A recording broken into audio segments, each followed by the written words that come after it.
Bolandaka congolokolenews.com boyebi ete ba concertation nationale euti bongo kosila kala mingi te na lobi na mikolo mukie gouvernement ya large union nationale ezobima boyoka lokole ya bana mboka basepeli to basepeli te bolanda na reportage oyo congolokolenews.com a proposé bino. Quoi gouvernement union nationale pour nanini? Est-ce que tous en a besoin d'un sikoyo? Je ne pense pas. Moi je pense qu'ils ont engagé Kangai. Fallait batika gouvernement oekende tina suka na yango. Parce que ce tobito quand dans le système à gouvernement union nationale, on a besoin de mboka na sima. Et comme les sous mboka comme le 1+4. Boudam torza na position na ye. Par contre, non, il faut tout jeter ba fleur na gouvernement matata, to moni évolution.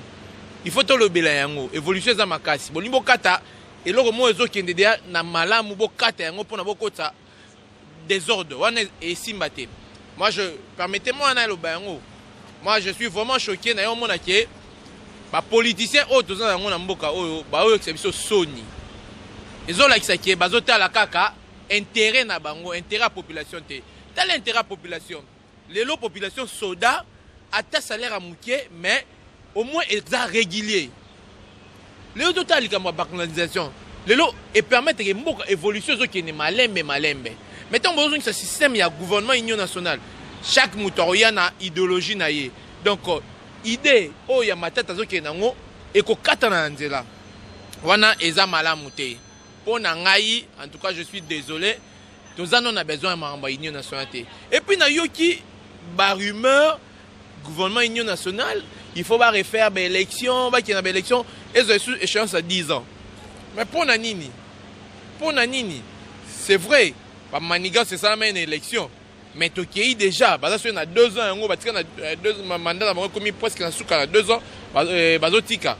Totika, on va souvent comme un souka. Et puis concertation, tu l'as appelé comme concertation. Idée à concertation, c'est par rapport à Nini. C'est pour na guerre plus par rapport à guerre à Est.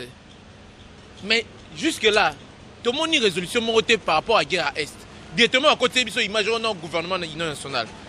Maman, en tout cas, je suis désolé. Wana ezali cop na bango. Wana eza vrai bouticage. Eza bouticage ya likolo, eza cop na bango pona balia bambongo na bango na bana na bango. Donc moi je suis contre le gouvernement de l'Union nationale. Merci. Baba bibi, baba escroc. Bamoni bakosi biso pe ya to lembi baba aventurier ba lukaso elo mso sala batika politique na ba o balimba sa politique pona mboka wana baba aventurier ba balimba kosa bana bana ba bakosa basi na ba ona bana ba onde ba mesana bakosa biso te to lembi. Pourquoi le gouvernement union nationale pona bana bango pona nini elo ni bango ba moni ke no ezo simbate na mboka batika ba aventurier wana. Gouvernement union nationale. Et puis ma ponani. Faut pas changer gouvernement union nationale. Bon gouvernement ya matata ezo samsani. Na ebite yonde mtope sanga eyano. Le gouvernement pour le moment na moni muto ko remplacer matata zate. Na bango nyonso ne ba koti concertation wana. Pour le moment, malgré azam opposition, azam mo a félicité. A travaillé vraiment quand même bien. Tout le monde moi change mais okende bien. Si on a pas remplacé na matata ba nani. Hein? Pour créer des désordre pour rien. Hein? Batika mambona. Tant la bango etiga muke oya musala ba osala ba continuer 2 ans on a tout ce qui est élection. Élection comme pembeni. Pourquoi pas basala on a débuté. Tant comme déjà mandé ici. Na mikolo muke etikali après bango sa concertation gouvernement d'union nationale. Hein? Makambo ezaki ya S. Mais si quoi etiki makambo S to moni et abouti ne loko moko te résolution moko te bimi makambo S ba pesi biso résultat moko te na concertation ba moko yo ka gouvernement d'union nationale. Pourquoi hein batika bouticage wana za bouticage pona mabumu na bango. Merci maman pona mituna na vraiment tina concertation on a moni yango te vraiment na moi na nga tina nango te po eko apporter nango eloko te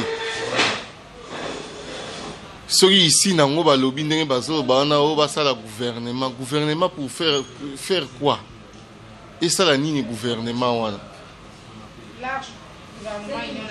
po ekotisa banani po bato yango baya kosala nini donc po bayiba kaka nde bamesana bazwa bambongo na bango batonga bandako na bango ndenge bamesana po bagouvernement wana d'union nationale de large union nationale eapportaka nango eloko te musala nango kaka koyiba kaka koyiba nde musala esalaka eapportaka eloko te